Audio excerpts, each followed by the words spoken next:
بسم اللہ الرحمن الرحیم. السلام علیکم. پروگرام اوپن فورم میں غلام مجتبیٰ آپ کے ساتھ. آج ہم جس ٹاپک پہ بات کریں گے وہ ہماری آپ کی صحت سے متعلق ہے. صحت جب بھی ذکر ہوتا ہے کہ صحت تو وہاں دوائیوں کا اور میڈیسن کا ذکر ضرور آتا ہے کہ جی صحت کا مطلب ہے کہ پیناڈول کھا لیں, کوئی دوائی کھا لیں, بخار ہو تو کچھ ایسی جو ہے وہ سیرپ استعمال کر لیں. تو کیا یہ سب ضروری ہے؟ کیونکہ اکثر یہ دیکھا گیا ہے کہ جب ہم ڈاکٹرز کے پاس جاتے ہیں تو وہ بھی ہمیں دوا کے ساتھ یہ ضرور مشورہ دے رہے ہوتے ہیں کہ بلڈ پریشر ہو گیا, شوگر ہو گئی یا کوئی بھی ایسی تکلیف ہو گئی تو وہ ضرور مشورہ دیتے ہیں کہ اب آپ واک کرنا شروع کریں, ورزش کرنا شروع کریں. اس کا مطلب ہے کہ کہیں نہ کہیں ہمیں دوائیوں کے علاوہ بھی کوئی ایسی چیزیں ہیں کہ جو ہمیں علاج دے سکتی ہیں, جو ہمیں سکون دے سکتی ہیں. ان سب پہ بات کرنے کے لیے آج ہمارے اسٹوڈیو میں موجود ہیں حکیم عامر رشید صاحب, جو ہمیں مختلف بیماریوں کے حوالے سے اور مختلف جو ہے وہ پرانے حوالے ہمارے جو ہے حدیث اور قرآن پاک کے حوالوں سے بھی بہت ساری چیزیں ہمیں بتاتے ہیں. حکیم عامر رشید صاحب, آپ کو ہم ویلکم کرتے ہیں اپنے پروگرام میں. بہت شکریہ, تھینک یو سر. جیسے میں نے ابھی انٹرو میں بتایا اور میں چاہتا ہوں کہ اسی انٹرو کے جو نسبت سے اور اسی کو ہم تسلسل کو آگے بڑھاتے ہوئے ہم آپ سے کچھ چیزیں پوچھیں اور ہم مستفید ہوں, میں بھی اور ہمارے دیکھنے والے جو ہیں وہ بھی ان ساری چیزوں سے مستفید ہوں. یہ بتائیں سر کہ میڈیسن ضروری ہیں ہماری صحت کے لیے؟ میڈیسن سے میری مراد دوائیاں ضروری ہیں؟ بہت شکریہ آپ نے ہمیں موقع دیا دوبارہ سے کہ ہم اپنا موقف بیان کر سکیں. میڈیسن عام طور پہ دوائی کو سمجھا جاتا ہے, ایسے ہی, لیکن اس کا مفہوم یہ بہت محدود ہے. اگر آپ اس کو بڑے مفہوم میں دیکھیں تو ہر وہ چیز جو آپ کی بیماری کو کم کرنے میں اپنا کردار ادا کر سکتی ہے وہ میڈیسن کے ہی زمرے میں آئے گی. ٹھیک ہے, صرف دوا ہی نہیں, ٹھیک ہے, بلکہ اور بہت ساری چیزیں ہیں جو آپ کو ٹھیک کرنے میں معاون ثابت ہوتی ہیں. اوکے, یعنی جو اورلی ہم ٹیبلٹ لیتے ہیں, سیرپ لیتے ہیں, انجیکشنز لگواتے ہیں, یہ آپ اس سے ہٹ کے بات کر رہے ہیں؟ اس سے ہٹ کے بات کر رہے ہیں. تو بہت ساری چیزیں بلکہ وہ زیادہ امپورٹنٹ رول پلے کرتی ہیں. اب اس کے بہت سارے فیکٹس ہیں, جیسے مثال کے طور پہ آپ طبی طور پر بھی سمجھیں اور ہم پہلے اس کو روحانی طور پہ بھی سمجھنے کی کوشش کرتے ہیں. ہمارے جو امراض ہوتے ہیں جی وہ کافی پیچیدہ امراض ہوتے ہیں اور ان کا بہت ساروں کا تعلق ہمارے سوچوں کے ساتھ بھی ہے, جس کو ہم نفسیاتی امراض کہتے ہیں. پھر ہمارے روحانی امراض بھی ہیں, پھر ہمارے بدنی امراض بھی ہیں. ایسے ہی ہے. تو ہم ان کو سب کو ایک ہی طریقہ علاج کے ساتھ یا ایک ہی دوا کے ساتھ ٹھیک نہیں کر پائیں گے. اچھا, ہم ان کو تو ہمیں کچھ چیزیں سپورٹ کرتی ہیں. ٹھیک ہے. کچھ غذائیں ہمیں کچھ امراض میں فائدہ کرتی ہیں اور کچھ امراض میں ہمیں وہ نقصان دیتی ہیں. اچھا, صحیح ہے. اسی طرح کچھ جو ہماری جو کچھ امراض میں ورزش کرنا ہمیں نقصان دے گا. اچھا. اور کچھ امراض میں ہمیں ورزش کرنا فائدہ دے گا. اوکے. کچھ امراض میں ہمیں پرہیز کرنا بہت فائدہ دے گا. اور کچھ جگہوں پہ جہاں پہ آپ کی غذا کام نہ کرے, جہاں پر آپ کا پرہیز کام نہ کرے, جہاں پر آپ کو ادر آلٹرنیٹیو جو چیزیں آپ کو سپورٹ نہ کریں, تو تب جا کے آپ کو دوا پہ جانا چاہیے. اچھا, یعنی یہ ویری کرتا ہے الگ الگ بیماریوں پر جی, اور الگ الگ شخصیات پر جی, اور نیچر آف ہیومن پہ بھی شاید ڈیپینڈ کرتا ہے. جی. اب اس میں سر ایک بہت ضروری بات سمجھنے کی ہے کہ اللہ تعالیٰ نے ہمیں جب بنایا ہے تو اللہ تعالیٰ نے ہمیں سیلف ہیلنگ بنایا ہے. اچھا. ہم خود اپنے آپ کو, ہماری باڈی خود کو ٹھیک کرتی ہے. اوکے. ہمیں اکثر امراض میں دوائیوں کی ضرورت ہی نہیں پڑتی. اچھا. ہماری باڈی خود اپنے آپ کو ہیل کر لیتی ہے اور ہمیں مختلف بیماریوں سے محفوظ کرنے کی صلاحیت رکھتی ہے. اچھا, گریٹ. وہ کیسے سر؟ وہ ایسے کہ اول تو ہمارے اندر ایک قوت مدبرہ بدن ہوتی ہے, وائٹل فورس ہوتی ہے. ٹھیک ہے. وہ آٹومیٹیکلی ہم جو کچھ بھی کھاتے ہیں, جو کچھ بھی ہم پیتے ہیں اور جو ہمارے ماحول میں ہو رہا ہوتا ہے اس کو مینیج کر رہی ہوتی ہے ہمارے جسم کے اندر. اس کو وائٹل فورس کہتے ہیں. وائٹل فورس ہمیں خود قدرتی طور پر وہ ہمارا معالج ہے جو ہمارے جسم کے اندر موجود ہے. اچھا. وہ خود ہمیں اپنی طرف سے اندر سے بیسٹ اس کی میڈیکیشن پرووائڈ کرتی ہے. یعنی ایک چیز ہم نے نام سنا ہے مدافعتی نظام, تو یہ اس کے ساتھ جڑا ہوا کچھ ہے؟ یہ الگ چیز ہے. اچھا. ایک ہے قوت مدافعت اور ایک ہے قوت مدبرہ بدن. یہ دو الگ الگ چیز ہے. اچھا. جس بندے کے اندر قوت مدافعت پوری ہے اور جس کی قوت مدبرہ بدن یا وائٹل فورس جس کی پوری ہے, وہ بندہ بیمار ہی نہیں ہو سکتا. اوہ, یہ بھی ہے. جی. تو وہ کیسے جنریٹ ہوتی ہے؟ کیونکہ الگ الگ لوگوں میں الگ الگ پائی جاتی ہے. جی. اب آپ یہ دیکھیے کہ جیسے ہمارے جو بچے ہیں وہ جلدی بیماریوں کا شکار ہوتے ہیں, پھر جو ہمارے بوڑھے ہیں وہ جلدی بیماریوں کا شکار ہو جاتے ہیں, اور جو ہارڈ ایریاز ہیں جیسے جو پہاڑی علاقے, وہاں لوگ اتنی جلدی بیمار نہیں ہوتے. ایسے ہی ہے. تو جہاں پر الگ الگ ماحول ہونے کی وجہ سے بیماریوں کی نوعیت اور ان کا طریقہ علاج الگ الگ ہو جاتا ہے. اوکے ٹھیک ہے. تو موسم بھی اس میں رول پلے کرتا ہے. اور میں یہ بیان کرنا چاہوں گا کہ کیونکہ ہم قدرت کا ایک انمول شاہکار ہے, اللہ تعالیٰ نے ہمیں دنیا میں بیکار نہیں بھیجا, تو اللہ تعالیٰ نے ہمیں اپنی قدرت کاملہ سے پیدا کیا ہے, تو اس نے ہمیں زندہ رہنے کے لیے اور ٹھیک رہنے کے لیے کچھ قوانین بھی بتائے ہیں. بالکل. تو اگر ہم ان کو ہی فالو کریں جو ہمارے رب نے بنائی ہیں, جس نے ہمیں پیدا کیا, جب وہ ہمیں بتاتا ہے کہ تم یہ کرو گے تو تم بیمار ہی نہیں ہوگے, تو کیوں نہ ہم پہلے ان کو تھوڑا ڈسکس کر لیں کہ جو رب نے ہمیں بتائے ہیں. اچھا ٹھیک ہے, وہ کیا سر؟ دیکھیے جی, اب سب سے پہلے تو ہم قرآن کی طرف چلتے ہیں کہ قرآن ہمیں کیا کہتا ہے. ٹھیک ہے ٹھیک ہے. اب قرآن پاک ہمیں پہلے بتاتا ہے کہ آپ کے اندر جو بھی مرض آتا ہے وہ سب سے پہلے آپ کے دل کو افیکٹ کرے گا. ٹھیک ہے. اللہ پاک فرماتے ہیں فی قلوبہم مرض فزادہم اللہ مرضا, کہ ہم اصل جو مرض ہے وہ تمہارے دلوں کے اندر سب سے پہلے آتا ہے. اوکے. پھر ہم اس مرض کو بڑھا دیتے ہیں. صحیح ہے. تو مرض کی کسی بھی مرض کی ابتدا آپ کے دل سے شروع ہوتی ہے. اچھا ٹھیک ہے. اس کی کوئی مثال بھی دے سکتے ہیں آپ؟ ہاں دیکھیے, ہمارے اندر جتنے بھی جذبات ہیں ہمارے, اب ایمان کی اگر ہم بات کرتے ہیں, ایمان آپ کو اللہ کی ناراضگی سے بچاتا ہے.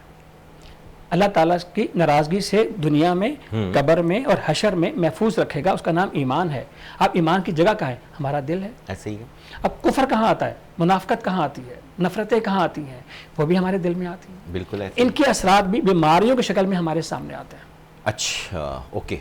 اب آپ یہ دیکھیے, اب بہت سارے اس میں باتیں ہیں, لیکن قرآن پاک ہمیں جو پہلے بتاتا ہے کہ وَنُنَزِّلُ مِنَ الْقُرْآنِ مَا هُوَ شِفَاءٌ, کہ ہم نے قرآن پاک کو نازل کیا ہے اور مومنوں کے لیے شفا کے طور پہ اتارا ہے. گریٹ. جب اللہ تعالیٰ یہ بیان فرماتے ہیں کہ قرآن تمہاری مختلف بیماریوں کا علاج ہے.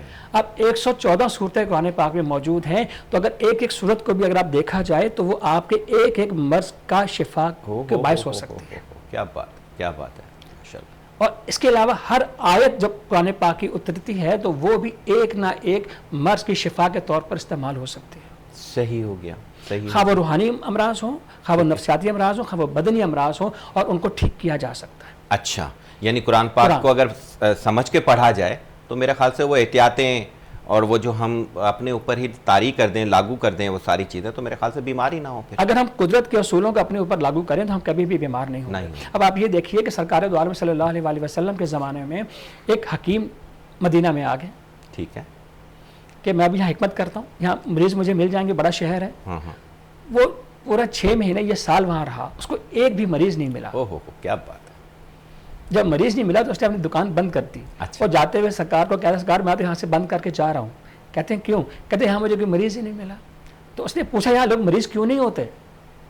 تو سرکار نے ان کو جو مفہوم ہے حدیث کا کہ یہاں ہم وہی کام کرتے ہیں جو رب ہمیں کہتا ہے, اور ہم اس چیز سے منع ہو جاتے ہیں جسے رب ہمیں منع کرتا ہے. تو ہم کبھی بیمار نہیں. یعنی اللہ کی فرمان برداری اگر ہے تو میرے خیال سے بیماریوں کا بھی اس میں علاج ہی ہے. بالکل ایسا ہی ہے, بیمار ہی نہ ہو انسان. اب قرآن کی ہم نے بھی بات کر لی. اب سرکار دو عالم صلی اللہ علیہ وسلم کی جو سنت مطہرہ ہے کہ آپ اٹھتے کیسے تھے, بیٹھتے کیسے تھے, کھانا کیسے کھاتے تھے, چلتے کیسے تھے, گفتگو کیسے کرتے تھے, اس میں ہی ہر مرض کی شفا آپ کو مل جاتی ہے. ایگزیکٹلی ایسے ہی ہے. اور آپ یہ دیکھیے, آج ہی میرا جملہ یاد رکھیے گا کہ جب آپ کی زندگی سے ایک سنت مطہرہ کم ہوگی آپ کی زندگی سے, تو ایک مرض آپ کو لاحق ہوگا. کیا بات ہے. یعنی پورا مجموعہ سنتوں کا جو ہے وہ شفا ہی شفا. یہ رحمتیں ہی رحمتیں ہیں. جب اللہ پاک نے فرمایا کہ اے نبی پاک ہم نے آپ کو رحمت للعالمین بنایا, تو یہ رحمتیں ہی ہیں. اور جب سرکار کے بارے میں اللہ نے حکم فرمایا کہ ما تاکم, اللہ کے بندوں کو فرمایا کہ ما تاکم رسول فخذوہ وما نہاکم عنہ فانتہوا, کہ اللہ کے رسول تمہیں جو دیں وہ لے لیا کرو, جس سے منع کریں اس سے منع ہو جایا کرو. ایسے ہی تو ہم کبھی بھی اللہ کی نافرمانی کا شکار نہیں ہوں گے, اللہ کی پکڑ میں نہیں آئیں گے. ایسے ہی, کیونکہ یہ بیماری جو ہے نا جی, اللہ کی پکڑ ہے. ٹھیک ہے. اب یہ 2 صورتوں میں بندے پر آتی ہے, یا تو وہ بندے کی گناہوں کا کفارہ بنتی ہے, صحیح ہے, یا اس کو اللہ کا قرب عطا کرتی ہے. ایگزیکٹلی ایسا ہی ہے. اچھا, اس پہ ہم ڈیٹیل اگر ہم چاہیں, میں چاہوں کہ آپ یہ جو باتیں ہم نے ظاہر حدیث کی بھی باتیں ہیں, قرآن پاک کے اندر جو چیزیں ہیں, اگر ایک ایک کر کے کوئی پوائنٹس اگر بتا سکیں آپ. جی, اب آج دیکھیں, سنت کا سب سے ہمارا ایک ایسا فرض ہے جو ہمارا نماز, ہمارا پہلا رکن جو ہے کلمے کے بعد. ٹھیک ہے. اب نماز کی جو کنجی ہے وہ وضو ہے. ایگزیکٹلی ایسے ہی. آپ یہ دیکھیے کہ ہماری باڈی کے اندر 7 انٹرسز ہیں جہاں سے جراثیم اور بیماری ہمارے جسم میں داخل ہو سکتی ہیں.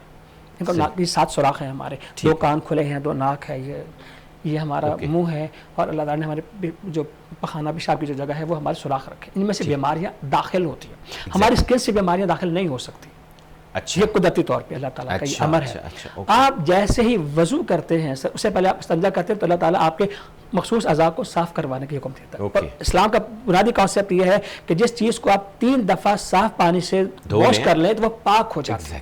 پاک کا مطلب ہے وہ بیماری سے پاک ہو جائے گی, وہ جراثیم سے پاک ہو جائے گی, وہ مرضوں سے دور ہو جائے گی. اب ہمارے مرض ہم کہاں سے لیتے ہیں؟ ہم گندی چیزوں کو ہاتھ لگاتے ہیں. جیسے آپ وضو کریں گے سب سے پہلے 3 بار ہاتھ دھوئیں گے, اللہ ہاتھوں کے امراض کو جھاڑ دے گا.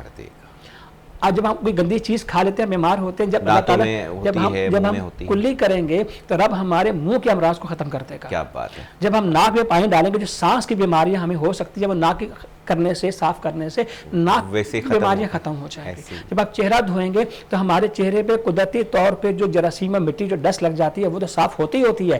ہمارے چہرے پہ جو ڈیڈ سیلز ہوتے ہیں وہ ہمارے ہاتھ میں چھوٹے چھوٹے ریگمار بنے ہوئے ہیں, اس کو بھی واش کر دیتے ہیں. تو آپ کو نمازی لوگوں کے چہروں پہ خاص قسم کی رونق نظر آئے گی. یعنی یوں سمجھ لیں کہ آج کل کی جو میڈیکل سائنس ہے اس کو سمجھ لیں, اگر آپ اس اسلام کے نفاذ کے ساتھ اگر جوڑیں تو میرے خیال سے حکمت ہی حکمت ہے. حکمت ہی حکمت ہے. اللہ آپ کا بھلا کرے. جیسے ابھی ہم چہرہ واش کر لیتے ہیں, اس کے بعد ہم آنکھوں کو جب آپ چھینٹے مارتے ہیں تو آشوب چشم کا کوئی مرض نہیں رہتا. کیا بات ہے, کیا آنکھوں کے کوئی مرض ہی نہیں رہتا. اور اس کے علاوہ پانی میں اللہ تعالیٰ نے فرمایا کہ پانی میں نے حیات بنائی ہے. وَجْعَلْنَا مِنَ الْمَاءِ كُلِّ شَيْءٍ حَيٍّ, کہ میں نے ہر زندہ چیز کو پانی سے پیدا کیا. تو پانی میں شفا بھی رکھی ہے. جب آپ وضو سے یہ بازو دھوتے ہی سارے صاف ہو جاتے ہیں. اور اس کے اسپیشلی جب آپ کانوں کے امراض, جب آپ کانوں میں یہ خلال کرتے ہیں تو بس کانوں کے امراض ہمیشہ کے لیے ختم ہو جاتے ہیں, جو وضو کے مطابق کرتا ہے وضو.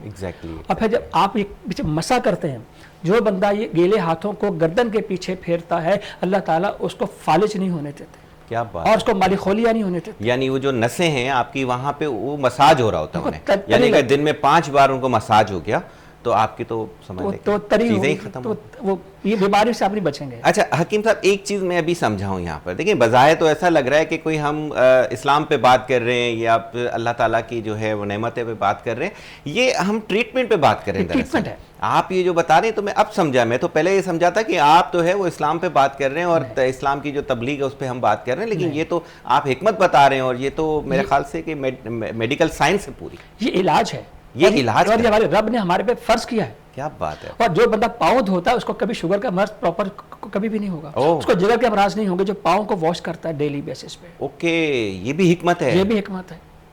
پھر اس کے علاوہ جب آپ مسجد میں ننگے پاؤں چلتے ہیں تو اللہ تعالیٰ آپ کو زمین پہ پاؤں رکھنے کا موقع دیتا ہے. تو وہ آپ گراؤنڈ ہو جاتے ہیں, آپ کا ارتھ ہو جاتا ہے. تو آپ کا دماغ تک تعلق جو ہے وہ ارتھ کنیکشن ہو جاتا ہے, کیونکہ پوری ہمارے ارد گرد الیکٹرو میگنیٹک ویوز ہیں اور زمین بھی الیکٹرو میگنیٹک ہے.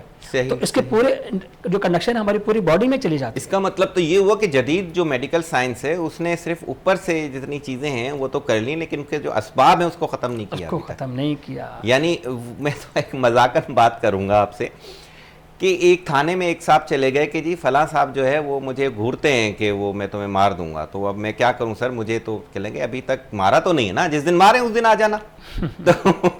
تو میڈیکل سائنس کہتی ہے کہ جب بیماری ہو تب ہمارے پاس آئیں آپ. اور آپ جو بتا رہے ہیں کہ وہ یہ بتا رہے ہیں قدرت والے کا جو نظام ہے وہ یہ ہے کہ بیماری سے بچاؤ کیسے ممکن ہے, بیماریاں ہوں ہی نہیں پھر. بالکل. ابھی آپ یہ دیکھیے کہ جو بندہ 5 وقت کا نمازی ہے اور جو وضو ہر نماز کا تازہ وضو کرتا ہے تو آپ کو اس کے چہرے پہ بہت رونق اور چمکتا ہوا چہرہ نظر آئے گا. اور میرے رب کا بھی, میرے اللہ کے نبی کا بھی فرمان عالی شان ہے کہ میں قیامت کے دن اپنے امتیوں کو ان کے وضو کے نشانوں سے پہچانوں گا. ان کے چہرے وہاں سے چمک رہے ہوں گے جہاں انہوں نے وضو کیا ہوا ہوگا. اور آپ ان کے فوت ہونے کے قریب ان کے چہرے پہ دیکھیں گے, کبھی آپ کو پشمردگی نظر نہیں آئے گی. جو آپ موت کا جو خوف ہوتا ہے ان کے چہرے پہ آپ کو کبھی نظر نہیں آئے گا. اور ان کے چہرے پر بھی اللہ سے ملاقات وقت بھی وہ چہرے ان کے مرجھائے ہوئے نہیں ہوتے. کیا بات ہے. مطلب یہ کیونکہ پہلا ہی ایک وہ ہے کہ آگے جا کے کچھ لے کر جانے والی جو بات ہے وہ نماز اور وضو تو ظاہر نماز سے پہلے کیا جاتا ہے. اور یہ وضو تو یہ سب سے بڑی جو یہ چیز ہے, یعنی یہاں بھی سکون اور وہاں کے لیے بھی, قبر میں بھی سکون اور حشر میں بھی سکون ہے, اور بیماری نہیں ہوگی اس نہیں ہوگی. سب سے بڑی بات. اور آخری بات یہ ہے کہ اگر ہم نماز کی بات کریں تو آپ نماز کو دیکھیے, اللہ تعالیٰ نے اس کے ہمیں 47 رکعتیں ایک دن میں پڑھنے کا حکم دیا ہے. 47 اور انٹرنیشنل لاز کے مطابق بھی جو بندہ نماز کے طریقے کے مطابق ورزش کرتا ہے, یہ ماڈریٹ ایکسرسائز کرتا ہے, تو اس بندے کو کوئی معدے کی اور جوڑوں کی تکلیف کبھی بھی نہیں ہوگی. کیا بات کر دیا. اب آپ بڑا انٹرسٹڈ اس پہ آپ داخل ہو گئے کہ آپ باقاعدہ آپ نے جو قدیم جو آپ نے جو شروع کیا ہے ہماری حدیثوں سے نبی پاک صلی اللہ علیہ وسلم کی, اور آپ جدید سائنس کی طرف آئے ہیں. تو اب اس کو ہم کنٹینیو کریں گے بریک کے بعد. ناظرین ایک بریک لیتے ہیں, اس کے بعد واپس آ کے جدید سائنس اور قدیم جو طب طریقہ ہے اس پہ بھی مزید اور بات کریں گے. آتے ہیں وقفے کے بعد.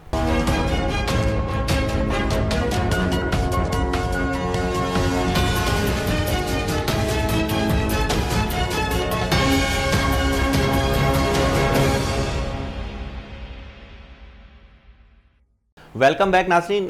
ذکر بہت انٹرسٹڈ اس میں داخل ہو گیا تھا موڑ پہ, اور حکیم عامر رشید صاحب ہمیں بتا رہے تھے کہ اگر پاؤں بھی دھوئیں جو کہ وضو کا حصہ ہے, اگر چلیں وضو میں ہم دھوتے ہیں پاؤں کو, اگر ویسے بھی اگر ہم پاؤں کو اچھے طریقے سے دھو کے صاف کرتے ہیں تو اس میں وہ کچھ بیماریوں سے بچانے کا بھی کچھ بتا رہے تھے کہ اس سے بچ سکیں گے.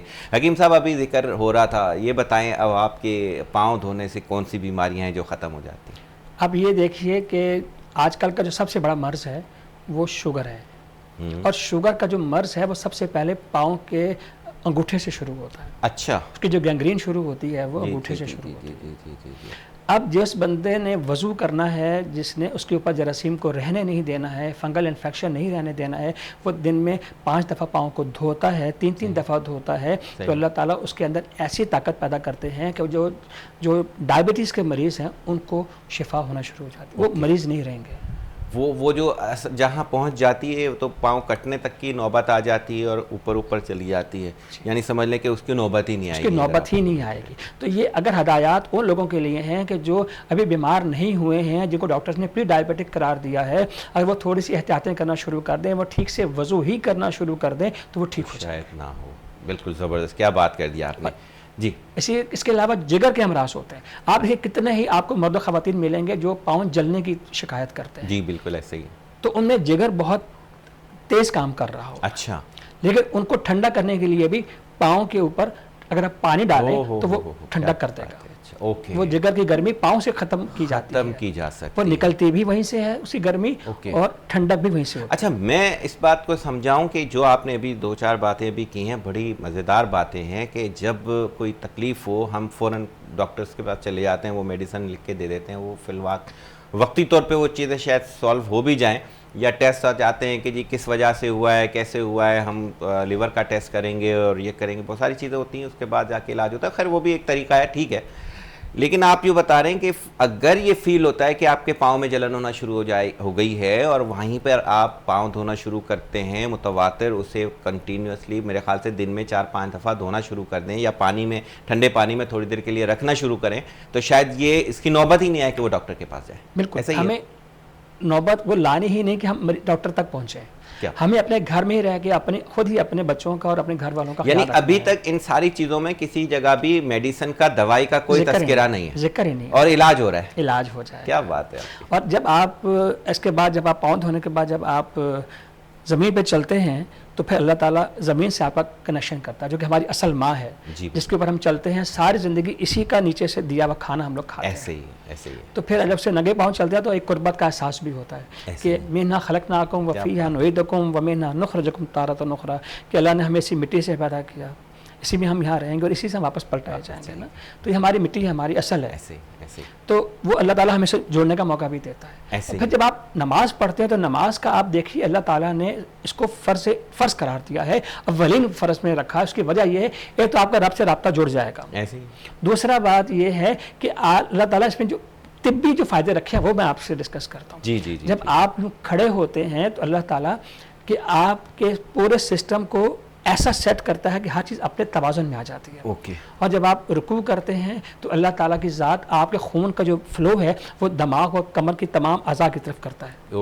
کیا بات ہے. کمر اور سر ایک لیول پر آ جاتے ہیں, کیونکہ جب آپ کھڑے ہیں تو دماغ اور دل کا فاصلہ بہت زیادہ ہے. دل نیچے ہے, دماغ اوپر ہے, اس کو پش کرنے میں زور لگاتا ہے. لیکن جب وہ رکوع کی حالت میں جاتے ہیں تو وہ برابر آ جاتے ہیں, کمر اس کی سیدھی ہوتی ہے تو دماغ اور سر اس کا برابر آ جاتا ہے. اللہ تعالیٰ خون کے جو اس کو سپلائی پوری کرتا ہے دماغ کو, تو امراض سے دماغ ٹھیک ہونے لگتے ہیں. ایگزیکٹلی, کیا بات کر دی آپ نے, زبردست. اور جب ایک بندہ اس کے بعد سجدے میں جاتا ہے تو میرا رب اس کے, اب اس کی پوزیشن آپ دیکھیے, پوزیشن ایسی سر زمین سے لگا ہوا ہے, ناک اس کا زمین سے لگا ہوا ہے, اور اس کا سر, اس کا کمر اٹھی ہوئی ہے اس کی. اب دل بہت آسانی کے ساتھ اس کو پمپ کرتا ہے, دماغ کو خون دیتا ہے. جو سجدے میں جو جاتے ہیں زور نہیں لگانا پڑتا ہوگا اور ایزیلی وہ دماغ تک پہنچا دیتے. جن لوگوں کو دماغی امراض ہے, جن کو یادداشت کا مسئلہ ہے, جن کو دماغ میں میگرین کا مسئلہ ہے, اگر وہ لوگ صحیح سے سجدہ کر لیں تو ان کا یہ امراض ہوں گے ہی نہیں ان کو.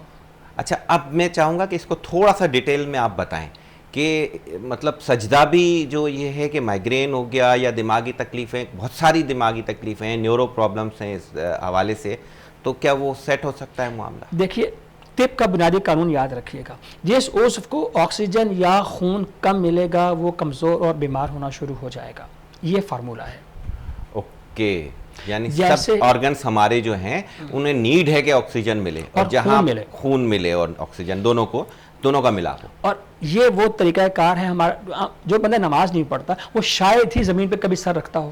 صحیح, ایسے ہی, شاید وہ کبھی جھکتا ہو. ایسے ہی ہے. اس کا مطلب ہے کہ اس کو تو وہ اس کا خون کبھی بھی سر کو, دماغ کو پورا خون ملنا کی امید کم ہوگی. صحیح. کہ جب آپ سجدے میں چلے جائیں گے تو قدرتی طور پہ دل بہت آسانی کے ساتھ آپ کے دماغی خلیات کو خون اور چہرے کو خون دینا بہت آسانی سے پورا کر دے گا.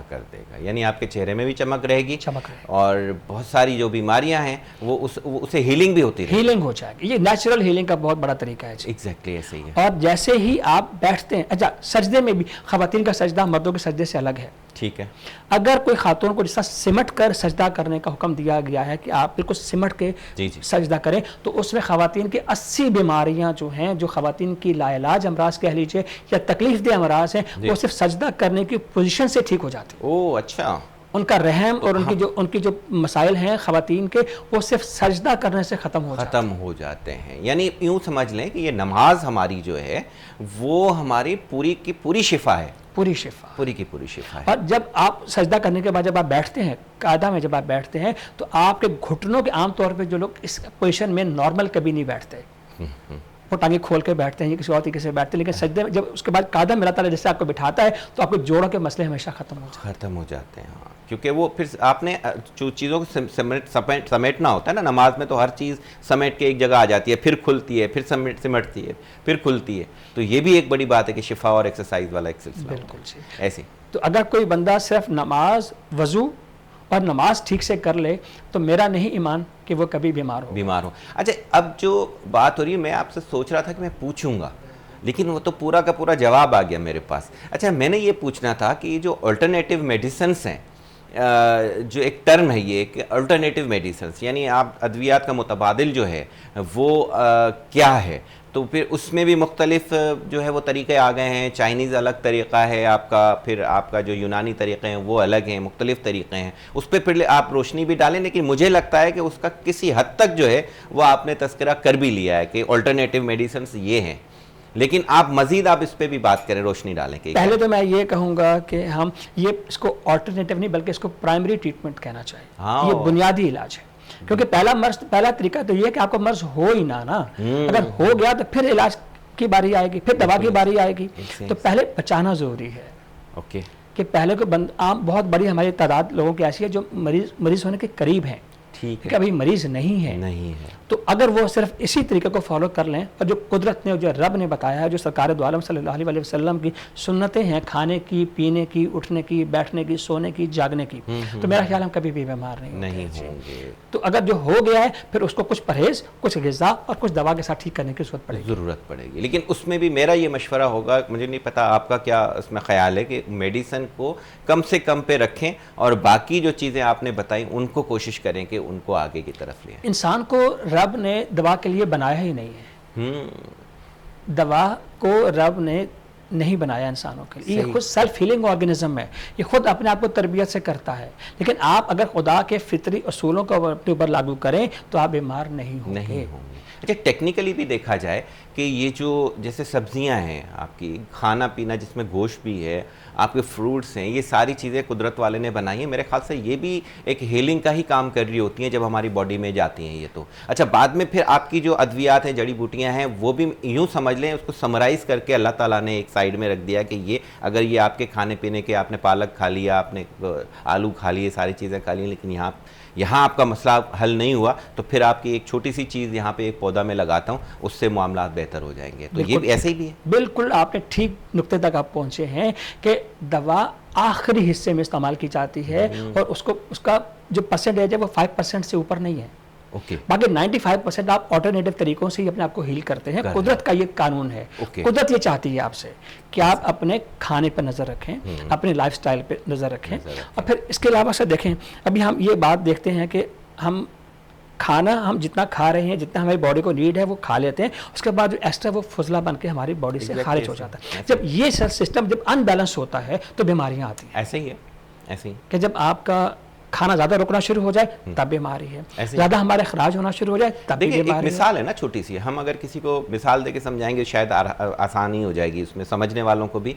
میں جہاں تک میں سمجھتا ہوں, جو مجھے پتہ ہے ان چیزوں کا, کیلا اگر ہم نے بہت زیادہ تعداد میں کھا لیا تو کیلا تو قبض کرتا ہے, کانسٹیپیشن ہوتی ہے اس میں, تو اب ظاہر ہے کہ وہ بیماری ہو گئی. تو بہتر ہے کہ اس کیلے کو ہی کھا لیں, لیکن اس کو ایک اس تعداد میں کھائیں جہاں تک آپ برداشت کر سکتے ہیں. اگر زیادہ آپ نے مقدار میں کھا لیا تو پھر کانسٹیپیشن کا شکار ہوں گے اور مسلسل کھاتے رہیں گے اور میڈیسن بھی کھاتے رہیں گے, تو علاج تو ہوا نہیں.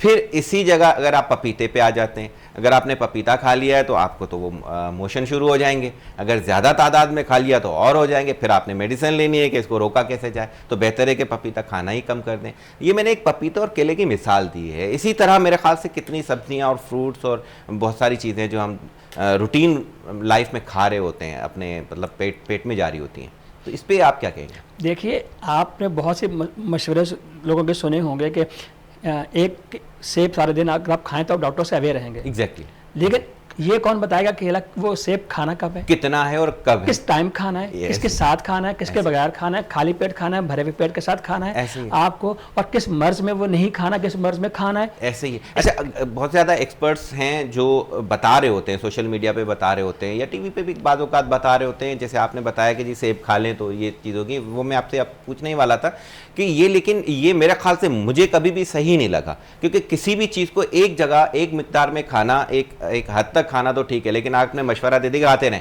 اب کھاتے سامنے والا تو کھاتا ہی رہے گا, اس کے بعد بجائے ٹھیک ہونے کے وہ تو ریورس میں چلے جائے گا. تو یہ آپ بڑی بہترین آپ نے بات کی ہے. پھر یہ ہے کہ اصل میں ہے کہ اب آپ نے سیب کی مثال دی ہے. دیکھیے ایک بات یاد رکھیے گا, ایک تو یہ کہ دنیا میں جتنے بھی امراض ہوتے ہیں وہ علاج کرتے کرتے سامنے آتے ہیں. ٹھیک ہے. سیلف میڈیکیشن دنیا کا سب سے بڑا المیہ ہے آج کل کے دور میں.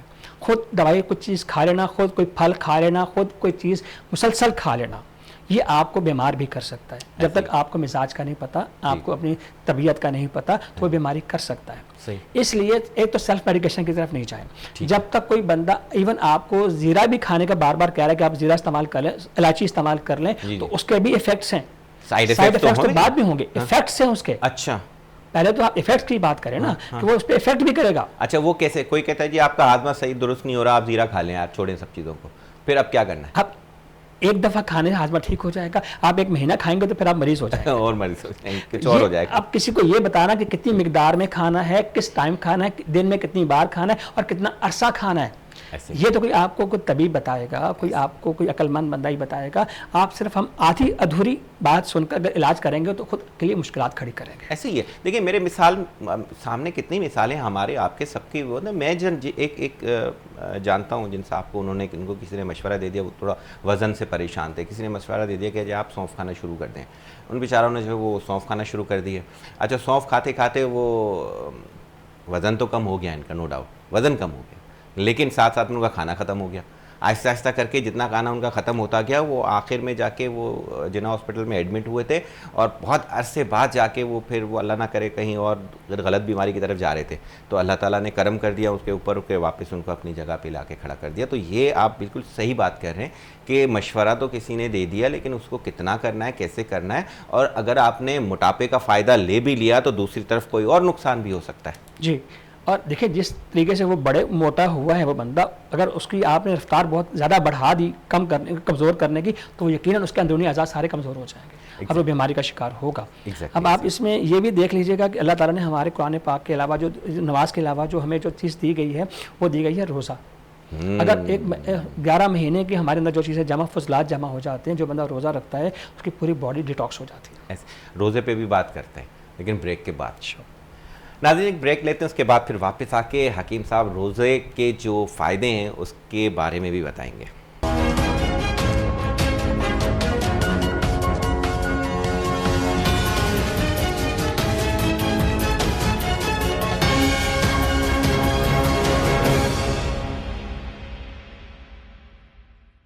ویلکم بیک ناظرین. ذکر چل رہا تھا کہ جو ہم کھانا پینا جو کھاتے ہیں کس مقدار میں کھانا ہے، کب کھانا ہے اور کب نہیں کھانا ہے. اب یہ کب نہیں کھانا کی جب بات آتی ہے تو وہاں پر ایک کانسیپٹ آ گیا کہ فاسٹنگ، یعنی جسم کو بھوکا رکھنا.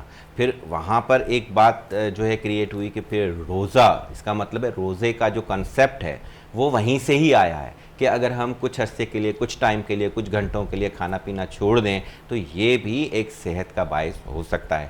حکیم صاحب ہمیں بتائیں گے کہ حکیم صاحب روزے پہ بات ہو رہی تھی، یعنی فاسٹنگ پہ، کہ کتنے ٹائم تک اگر ہم کھانا نہ کھائیں تو ہمیں یہ شفا یاب بھی مل سکتی ہے.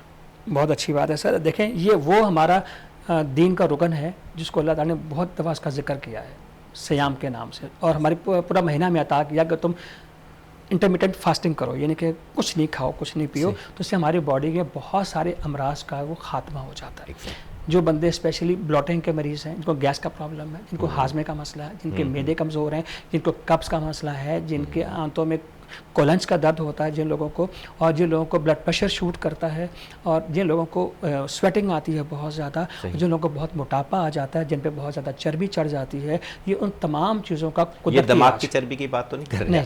اچھا، یہ ہم جسم کی جو جسم پہ آتی ہے، تو قدرت نے ان کو ہمارے پر یہ فرض قرار دے دیا ہے، کیونکہ ایک صحت مند بندہ ہی ایک اچھا شہری، ایک اچھا مسلمان اور ایک اچھا عبادت گزار بندہ بن سکتا ہے. Great great great. تو صحت کو بہت مقدم رکھا ہمارے رب نے. تو یہ سارے جتنے یہ فرائض ہمیں اللہ نے دیے ہیں وہ ہماری بہتری کے لیے اور ہمیں سکون کے لیے دیے. یعنی روزہ پھر وہیں بات آ جاتی ہے کہ ہم جہاں ہمیں کھانا ضروری ہے وہاں نہ کھانا بھی ضروری ہے. یعنی یہ چاہے طب قدیم ہو، طب جدید ہو، یعنی میڈیکل سائنس ہو، یا پھر ہماری حدیث اور اللہ پاک کی طرف سے جو احکامات ہیں، میرے خیال سے یہ سب پہ جو ہے پورا اتر رہی ہے. سرکار دو عالم صلی اللہ علیہ وسلم کا ارشاد ہے کہ آپ کی کمر سیدھی رکھنے کے لیے ایک دن میں 3 لقمے کافی ہیں. اور حضرت عمر فاروق رضی اللہ تعالیٰ عنہ ارشاد فرماتے ہیں کہ جو لوگ جہاد کرتے ہیں، جو لوگ محنت مزدوری کرتے ہیں، ان کے لیے 8 لقمے ایک دن میں کافی ہیں ان کی کمر سیدھی رکھنے کے لیے. اچھا، گڈ. تاکہ آپ زندہ رہ سکیں. گڈ. تو یہ ایک قانون ہے. اور اسلام میں 3 ٹائم کھانا کہیں پر بھی نہیں ہے، 2 ٹائم کھانے کا ذکر ہے. ایک صبح کے ٹائم جب آپ 10-11 بجے کھانا کھائیں، جو گاؤں میں ہماری روٹین ہوتی ہے، اور اس کے بعد شام مغرب کے بعد تو کھانا کھا لیں. پھر اس کے بعد 2 گھنٹے 3 گھنٹے آپ ریسٹ کریں، ادھر ادھر جائیں، پھر اس کے بعد سونے کا ٹائم ہو جائے. ہاں، تو یہ اس کے علاوہ آپ یہ دیکھیے کہ اگر آپ کو کھانا پینا سیکھنا ہے تو آپ پرندوں سے سیکھیں. پرندے کیا کرتے ہیں؟ ایک تو پرندے آپ یہ دیکھیں کہ وہ رات مغرب کے بعد وہ اپنے گھونسلوں میں چلے جاتے ہیں. ٹھیک ہے. آپ کو اندھیرے میں پرندے اڑتے ہوئے نظر نہیں آئیں گے. صحیح. پلس وہ پرندے ساری رات کچھ نہیں کھاتے، کچھ نہیں پیتے. صحیح. یعنی کہ سورج غروب ہونے سے لے کر سورج طلوع ہونے تک. اچھا. اور نہ کچھ کھاتے ہیں نہ وہ کچھ پیتے ہیں. اوکے. ان کا کھانا پینا صرف دن کے حد تک ہے، صبح سویرے نکلیں گے، خود بھی کھائیں گے، بچوں کے لیے بھی لائیں گے، اور اس کے بعد پھر رات جیسے مغرب ہو گئی. تو یہ یعنی یہ تحقیق ہے. یہ تحقیق ہے کہ پرندوں سے آپ کھانا پینا سیکھیں، اور رات میں نہ کھاتے ہیں، نہ چکتے ہیں، نہ کچھ پیتے ہیں، آپ وہ صرف سوتے ہیں اور بات نہیں کرتے. اوکے. اور یہ ہماری سنت مطہرہ بھی ہے. سرکار دو عالم صلی اللہ علیہ وسلم عشاء کی نماز کے بعد کسی سے بات کرنا زیادہ پسند نہیں فرماتے تھے، اور آپ بستر پہ جانا پسند فرماتے تھے. اوکے. یعنی کہ یہ بھی ایک رات پورا ہم کیا کرتے ہیں، ہماری باڈی میں ایک کلاک لگا ہوا ہے. وہ کلاک ہمیں بتاتا ہے کہ کب کھانا ہے تو کب نہیں کھانا.